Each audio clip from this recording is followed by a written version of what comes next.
Assalamualaikum warahmatullahi wabarakatuh. Berjumpa lagi dengan channel Ayub Wahyudin.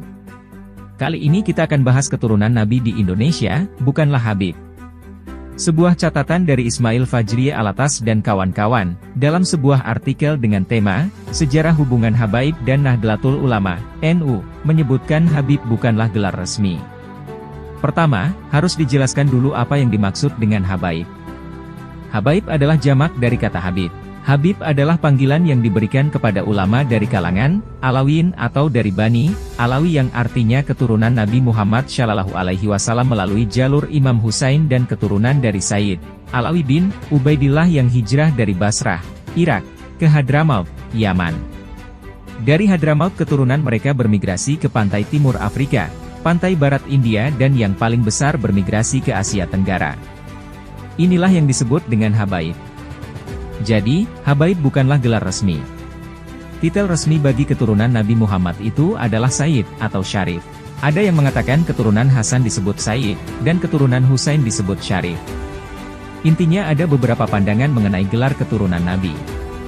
Akan tetapi dalam konteks Hadramaut, ada beberapa tradisi yang mengatakan bahwa mencintai keluarga Nabi itu wajib. Pada perkembangan berikutnya orang memanggil ulama dari kalangan Sayyid, atau Alawiyyin ini dengan panggilan Habib. Itulah yang dimaksud dengan Habaib. Kapan Habaib ini mulai ada di Indonesia? Sejarawan berbeda pendapat. Ada yang bilang sudah cukup lama, tetapi catatan sejarah yang lebih jelas mengatakan bahwa pada abad ke-18, Habaib sudah aktif di Nusantara. Di catatan tersebut kita bisa melihat bagaimana para Sayyid dari Hadramaut mempunyai posisi resmi di beberapa kesultanan Islam di Asia Tenggara. Ada yang menjadi kadi, hakim agama, mufti, menantu raja, bahkan menjadi raja. Seperti misalnya di Aceh seorang Sayyid dari keluarga Bilfaqih menikahi Sultanah Aceh yang keempat. Setelah itu datang fatwa dari Makkah yang mengatakan perempuan tidak boleh menjadi pemimpin.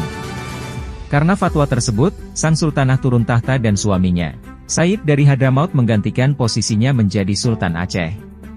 Di samping fakta di atas, kita juga bisa melihat beberapa kesultanan di Nusantara yang didirikan oleh Sayyid, atau sekarang disebut Habaib.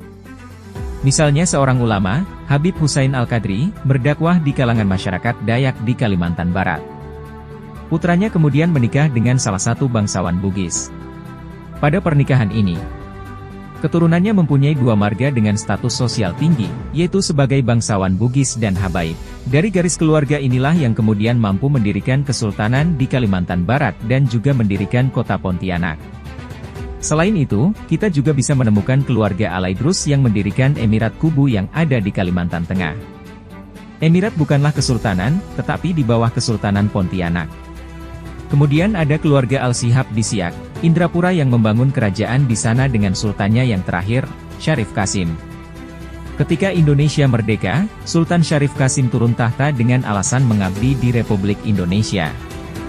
Dari beberapa catatan sejarah tersebut, kita bisa menyimpulkan dengan jelas bahwa gelar resmi keturunan Nabi adalah Sayyid, dan berubah menjadi Habaib. Habaib aktif di kesultanan di Nusantara sejak abad ke-18. Apakah sebelum masa itu Habaib sudah ada di Nusantara? Sejarah belum mencatat secara jelas dan tegas. Wallahu alam. Life could be a dream, life could be a dream. Do, do, do.